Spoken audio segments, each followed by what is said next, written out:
O lugar que é bom pra mim é onde eu quiser estar. A estrela ainda brilha, ela é quem vai me guiar. Ser guerreira é minha sina, batalhando pra vencer. Tenho voz pra ser ouvida, tenho sonhos pra viver. Não vão mais conseguir me anular. Ninguém vai me impedir de cantar e lutar.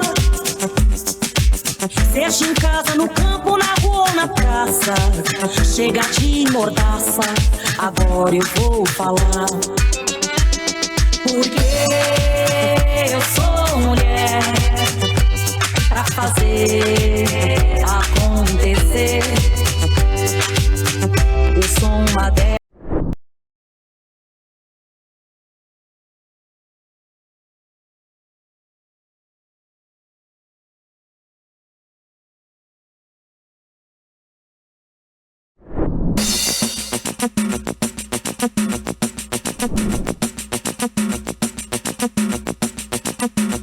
O lugar que é bom pra mim é onde eu quiser estar.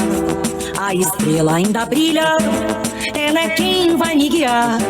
Ser guerreira é minha sina, batalhando pra vencer. Tenho voz pra ser ouvida, tenho sonhos pra viver. Não vão mais conseguir me anular, me calar. Ninguém vai me impedir de cantar e lutar. Seja em casa, no campo, na rua ou na praça, chega de mordaça, agora eu vou falar. Porque eu sou mulher pra fazer acontecer. Eu sou uma delas, são elas por elas, ocupando os espaços de poder. Porque eu sou mulher pra fazer acontecer. Eu sou uma delas, são elas por elas, ocupando os espaços de poder.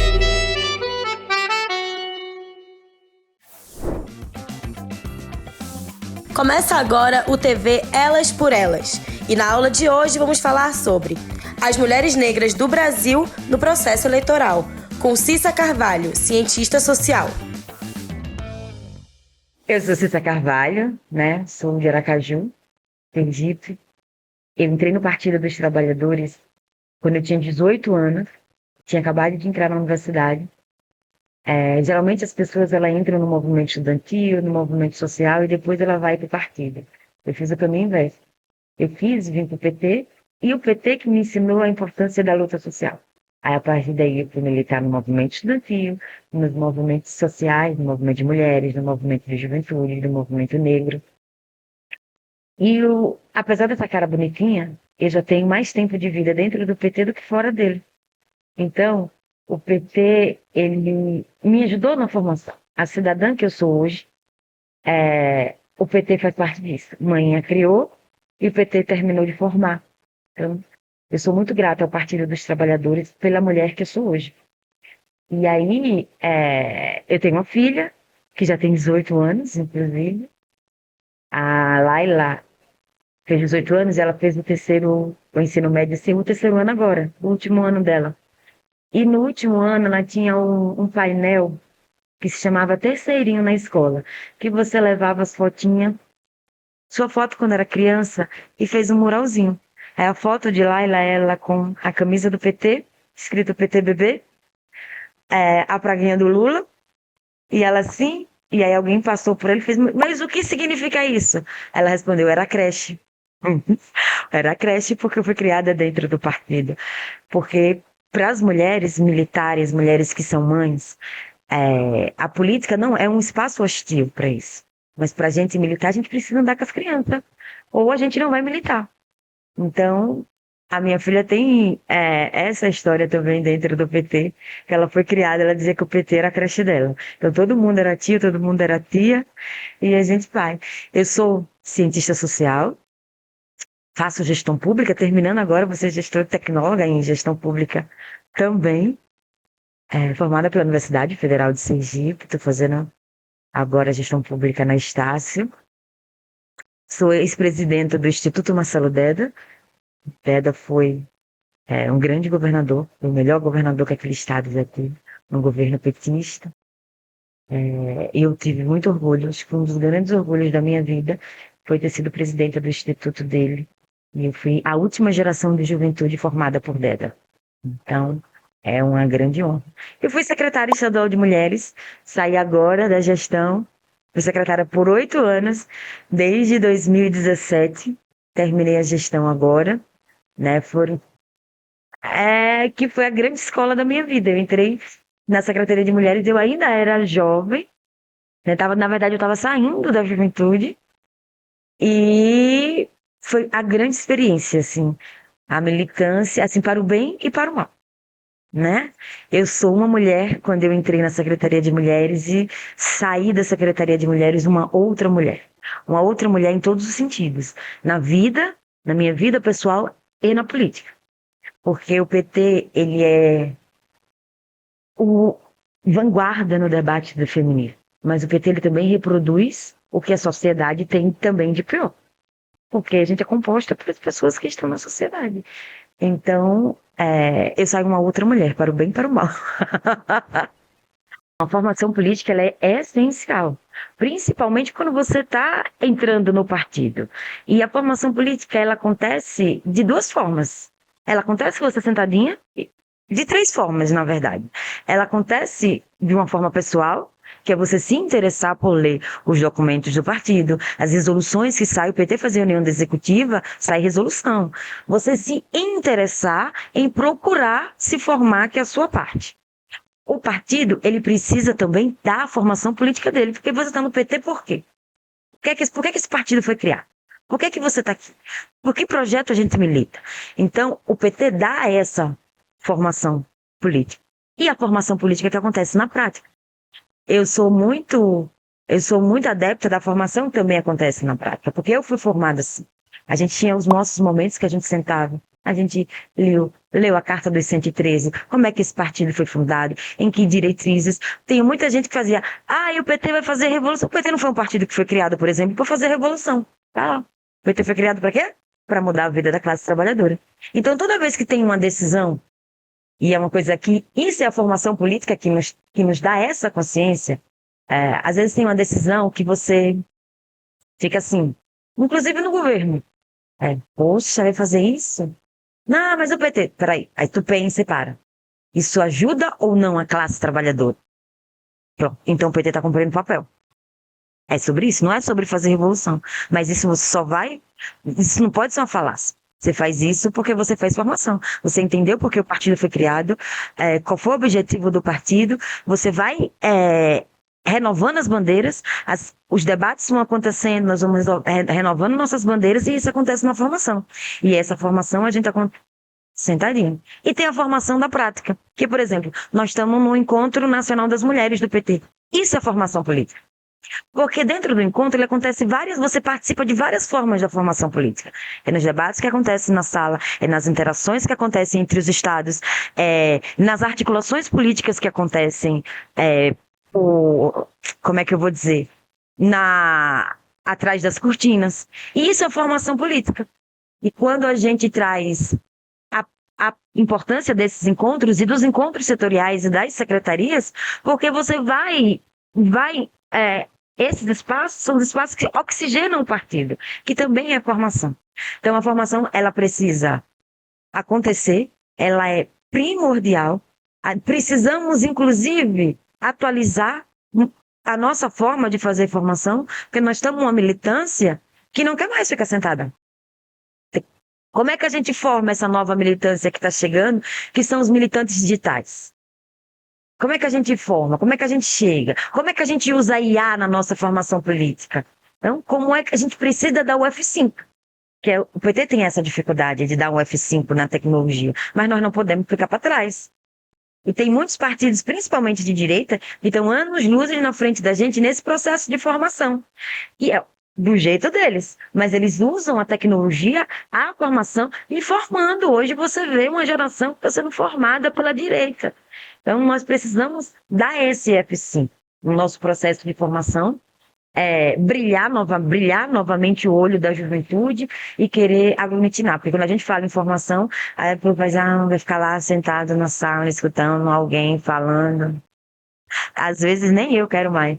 Então, a gente precisa ter formação contínua, mas uma formação que a gente atrai as pessoas, a formação do cotidiano delas, sabe? A gente precisa trazer a política para cá.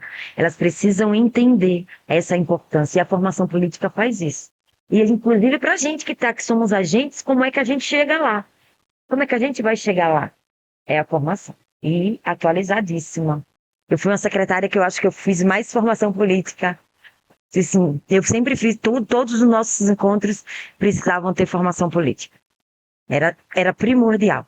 Assim, vai fazer encontro de qualquer coisa, tem que ter uma mesa de formação. Porque, sim, principalmente para a gente que é mulher, a gente não pode abrir mão de fazer análise de conjuntura.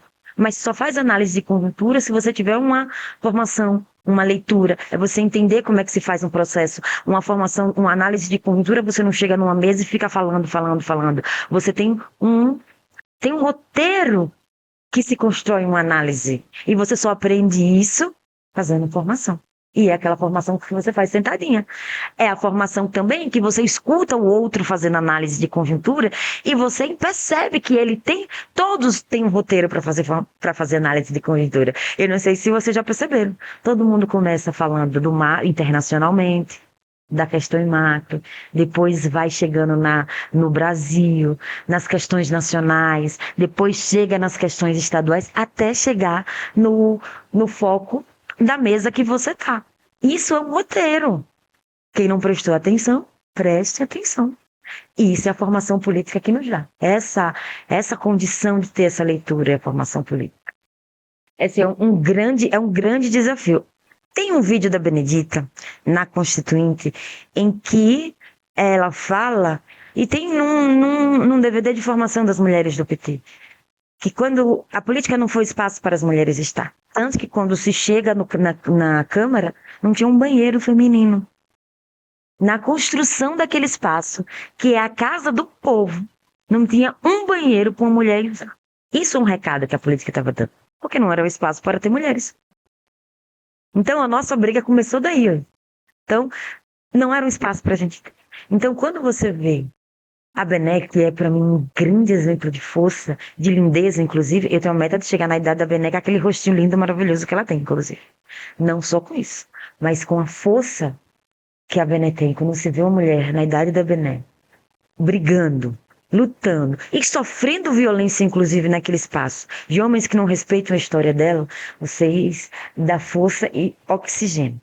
Quando a gente está nesse espaço e a gente enxerga outra mulher ali, você se sente acolhida, faz, eu posso estar aqui, porque tem outra. A Dilma tem uma fala que ela estava no aeroporto, era na campanha ainda dela, eu cheguei a me arrepiar. Estava na campanha e ela fala que uma menina pequenininha, correu até dela, devia ter uns 5, 6 anos, segurou nela, fez: mulher pode ser presidenta?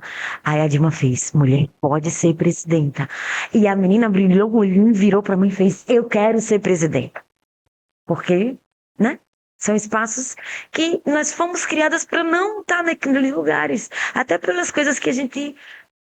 Os brinquedos que a gente tinha na infância, nós fomos criadas para entrar num espaço, ser recatada, fala baixo, ri abaixo, fecha a perna, se comporta, não seja expansiva.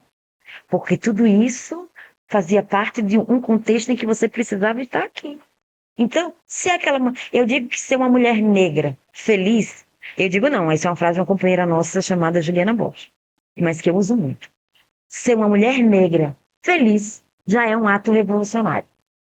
Porque a sociedade não nos quer nesses espaços. Então, eu não tenho problema. Eu falo alto, eu rio alto, eu sou expansiva, eu não preciso caber numa caixinha para agradar ninguém.